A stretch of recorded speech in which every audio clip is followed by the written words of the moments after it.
Best-selling author Elin Hilderbrand is known as the queen of the summer beach read. Oh boy, is she. The majority of her 25 books take place on the island of Nantucket. With the pandemic sweeping much of the country, many readers are especially drawn to the escapism that her books provide. Her latest novel is called 28 Summers. It's been on the New York Times bestsellers list for 3 weeks now. Elin Hilderbrand joins us from her home in Nantucket. Good morning to you, Elin. I'm so glad to see you. I was reading the Sunday New York Times book section yesterday. There you are, #1 on the list. Go you. #2, this is the first one of your books that's going to be made into a movie. Go you again. Go you again. Congrats, congrats. Thank you, Gail. Thank you so much. Now, I know you got to be feeling really good. Okay, so let's talk about Mallory Blessing. She moves to Nantucket in her early 20s, very similar to you. So I'm wondering, do you have a same time next year story in your life too? Oh my gosh, Gail, no, I don't. One of the things that I learned while I was writing this book is that it's almost logistically impossible to conduct this kind of affair. I had a really hard time even getting my fictional characters together every summer. But it was interesting. It was interesting to explore anyway, and I do succeed, I think. But you were inspired by the movie. What was it about the movie that you thought made such a good book when you talk about Mallory and Jake and their journey together?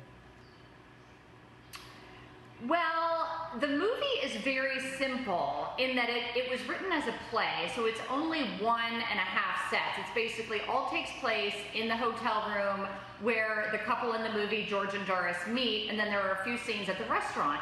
And you never get to see their other lives. We never meet their spouses, their respective spouses. And I thought, this is such interesting, rich material for a novel. And so one of the things that I do in this book is I explore their entire lives, not just the times when they're together. And that's really, I think it fleshes out and reimagines that kind of special relationship. Yeah, and it is a special relationship. I found myself very caught up in their relationship, even though they're both married to other people. I also like the device that you use with every chapter, because it is 28 summers. You take every year and you start it with, what are we talking about, say, in 1995? You said molten chocolate cake, the Unabomber, Toy Story. What were we talking about in summer 2015? Hotline Bling, James Corden, the Affordable Care Act. What was your thinking, the way you set it up? Because I thought that was as fun to read as it was reading the characters in the book. Yeah, a lot of people have said that. So each chapter header delves a little bit into the pop culture and the news stories of that particular year. And I mean, I think if anything, this year teaches us that we are creatures of, we're influenced by what's going on around us. We are creatures of our times.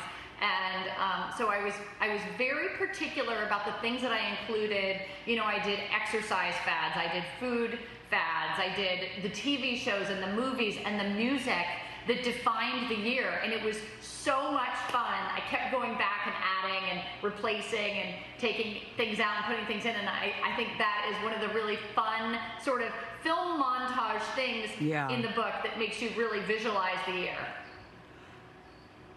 You know what else is fun in the book? One of my favorite questions you ask is monogamy in long marriages an unrealistic expectation?